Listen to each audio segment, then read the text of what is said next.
যখন ঈসা আলাইহিস সালাম আল্লাহ সুবহানাহু ওয়া তাআলার কাছে দোয়া করবেন, হে আল্লাহ, এই ইয়াজুজ মাজুজকে তুমি ধ্বংস করো, যেহেতু আমার দ্বারা সম্ভব না, মুসলিম দ্বারাও সম্ভব না, এদেরকে কিভাবে ধ্বংস করা যায়। ইয়াজুজ মাজুজ সম্পর্কে বিশদ আলোচনা আছে, কয়েক ঘন্টা আলোচনা করা যেতে পারে, সেদিকে আমি যাচ্ছি না। আর 2-1 মিনিট আছে, 2-1 মিনিটের ভিতরে শেষ করবো ইনশাআল্লাহ। যখন ইয়াজুজ মাজুজ ধ্বংস করার মতো কোনো ক্যাপাবিলিটি তার ভিতরে থাকবে না, আল্লাহ সুবহানাহু ওয়া তাআলার কাছে দোয়া করবেন, আল্লাহ তাকে ধ্বংস করে দাও। আল্লাহ সুবহানাহু ওয়া তাআলা এই ইয়াজুজ মাজুজকে ধ্বংস করার জন্য এক ধরনের কীট, এক ধরনের পোকা জন্মগ্রহণ করবেন তাদের ঘাড়ে। কার ঘাড়ে? ইয়াজুজ মাজুজের ঘাড়ে। ইয়াজুজ মাজুজের ঘাড়ে জন্মগ্রহণ করবে।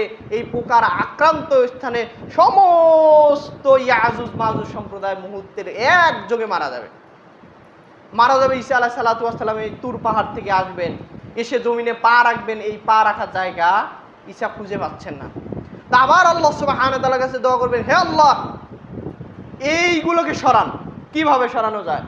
তখন আল্লাহ সুবহানাহু ওয়া তাআলা এমন আজীব এক প্রাণী সৃষ্টি করবেন, যে প্রাণীর ঘাড়টা হবে উটের ঘাড়ের মতো মোটা, উটের ঘাড়ের মতো প্রশস্ততা এবং মোটা। এমন এক প্রাণী তখন পাঠিয়ে দিবে।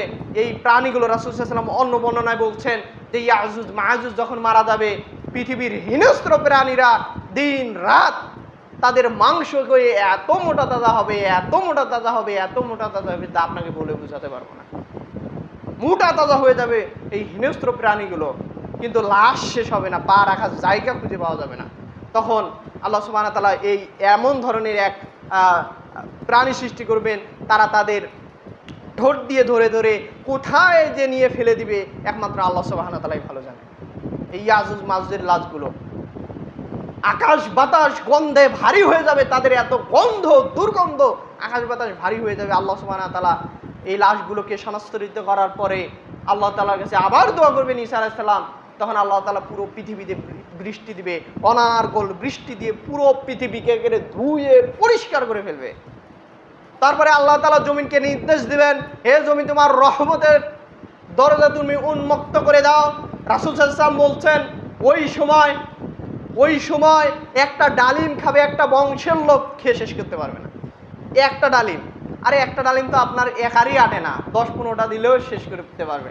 কিন্তু ওই সময়, যেই সময়ে এই ইয়াজুজ মাজুজ মারা যাবে, ওই সময়ে বৃষ্টি দেওয়ার পর জমিনের রহমত যখন খুলে দেওয়া হবে, একজন ডালিম খাবে একটা গোষ্ঠীর লোক, একটা গাভীর দুধ খাবে বংশের লোক, তাও শেষ হবে না।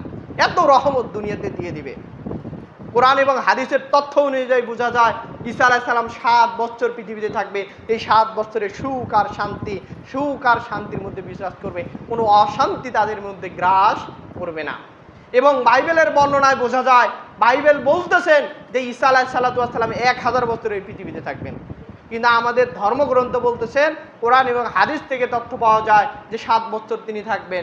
এই 7 বছরে সুখ আর সুখ, শান্তি আর শান্তি এই পৃথিবীতে বিচরণ করবে। তারপরে একটা বাতাস প্রবাহিত হবে, বাতাস প্রবাহিত হওয়ার পর সমস্ত মুসলিম একযোগে মারা যাবেন। মারা যাওয়ার পরে পৃথিবীতে এমন একজন লোক খুঁজে পাওয়া যায় না যিনি আল্লাহ নাম বলার মতো থাকে। ওই যে অনেক বলে না, পৃথিবীটা ধ্বংস হয়ে গেছে, আল্লাহর নাম নেওয়ার লোক পাওয়া যাইতেছে না, এটা মিথ্যা কথা। ইয়াজুজ যাবে, মাজুজ যাবে, দাজ্জাল যাবে, বড় বড় যে ফিতনাগুলো চলে যাবে, তারপরে এইগুলো সংগঠিত হবে। নাম নেওয়ার মতো থাকবে না, কোরআন উঠিয়ে নেওয়া হবে। তখন আবার পৃথিবীতে অশান্তি সৃষ্টি হবে, আল্লাহ তারপরে সিঙ্গাপুর দিবে, পৃথিবী ধ্বংস হয়ে যাবে। এভাবেই আল্লাহ পরিসমাপ্ত ঘটাবে এই পৃথিবীর হিস্টোরিটা। তো ইনশাল্লাহ এই দাজ্জাল একটা ভয়ঙ্কর ফিতনা। দাজ্জাল যত ভয়ঙ্কর, তার চেয়ে ভয়ঙ্কর ফিতনা হচ্ছে ইয়াজুজ মাজুজের ফিতনা, যারা রাসূল সাল্লাল্লাহু আলাইহি ওয়াসাল্লাম প্রত্যেক দিন দাজ্জালের ফিতনা থেকে উম্মতদেরকে সাবধান করে গিয়েছে যে তোমরা সালাম ফিরাবা না, এই দোয়া না করে আল্লাহুম্মা ইন্নী আউযু বিকা মিনাল আযাবিল কুবুর মিন আযাবিন নার ওয়া মিন ফিতনাতি মাহিয়া ওয়াল মামাতি ওয়া মিন ফিতনাতি মাসিহিদ দাজ্জাল। তোমরা প্রতিনিয়ত এই দোয়া না করে সালাম ফিরাবা না। এই দাজ্জালের ফিতনা ভয়ঙ্কর ফিতনা। আর বিশেষ করে কোরআন এবং হাদিস পড়ার চেষ্টা করবেন, তাহলে নতুন হাজারো তথ্য পাবেন। দিন রাত 24 ঘন্টা একাকার করে যদি পড়েন, তা কোরআনের নতুন তথ্য থেকে আপনি মাহরুম হবেন না। আল্লাহ সুবহানাহু ওয়া তাআলা আমাদের সবাইকে বুঝা এবং তদ অনুযায়ী আমল করার তৌফিক দান করুক। সবাই বলি আমিন।